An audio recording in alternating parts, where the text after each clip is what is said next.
है कि सोमवार की अगर प्रदोष पड़ती है, बहुत ध्यान से सुनना महाराज, सोमवार की प्रदोष पड़ती है तो शंकर भगवान कैलाश पर निवास करते हैं। मंगलवार की प्रदोष पड़ती है तो शिव काशी में निवास करते हैं। बुधवार की प्रदोष पड़ती है तो शिव रजत भवन में निवास करते हैं। गुरुवार की प्रदोष पड़ती है तो शिव गंगा के स्थल पर निवास करते हैं। शुक्रवार की अगर प्रदोष पड़ती है तो शिव नीलकंठ पर विराजमान होते हैं।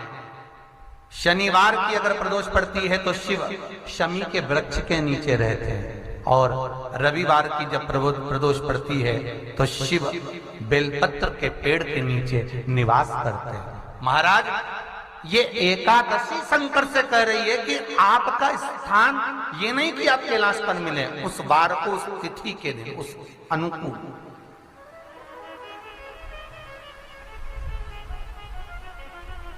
हमारे यहां कहते हैं सोमवार की जो प्रदोष पड़ती है वो इच्छा पूर्ति करती है। मंगलवार की प्रदोष रोग से मुक्ति देती है। बुधवार की प्रदोष कामना की पूर्ति करती है।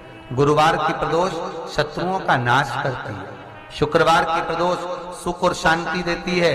शनिवार की प्रदोष संतान का सुख देती है। और रविवार की प्रदोष जो काम दुनिया में कोई नहीं कर सकता वो अचूक फल की प्राप्ति रविवार की प्रदोष करा देती है। महाराज ऐसी प्रदोषों का नियम वर्णन किया चाहिए। भगवान कहते ठीक है तू थोड़ी देर खड़ी हो। एकादशी सम्मुख खड़ी हुई। पार्वती जी ने जिस अंगुष्ठ का जल पीने के लिए लिया था हाथ में, बस पीने ही वाली थी, शंकर भगवान ने वही हाथ में जल लेकर एकादशी के हाथ में उसको देकर कहा, ले ये मेरे द्वारा निर्मित एक व्रत है जिसे त्रयोदशी के दिन तूने मांगा है, मैं तुझे देता हूं। आज इस व्रत का फल मैं तुझे प्रदान करता हूं। अब तू जिस जीवात्मा को लेकर जाएगी उसका पाप प्रबल नहीं होगा।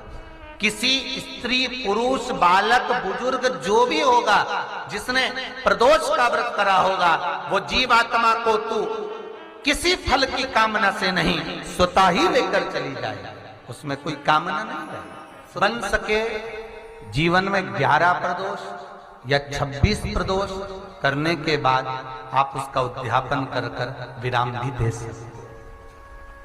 पर जीवन में एक बार प्रदोष का व्रत मौका मिले, जिस कामना से जिस दिन का भाव आपके मन में आए कि मुझे रोग से मुक्ति पाना है तो ये प्रदोष मुझे करना है, मैं रोग मुक्ति के लिए, हम मंगल, जो भी आपके मन में आ रहा है, संतान प्राप्ति के लिए शनिचरी प्रदोष, आप उसका स्मरण करें।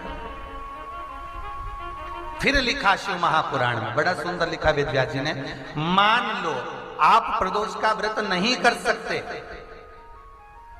आप अगर व्रत नहीं कर सकते तो प्रदोष के दिन, प्रदोष काल में शाम का समय सूर्यास्त का कुछ पल, कुछ घड़ी के पहले से लेकर बाद तक का प्रदोष काल के अंतर्गत आप शंकर जी के मंदिर में जाकर 1 लोटा पानी, 5 बेलपत्र भी अगर समर्पित करते हैं तो संपूर्ण प्रदोष का फल आपके भाग्य में प्रबल हो जाए।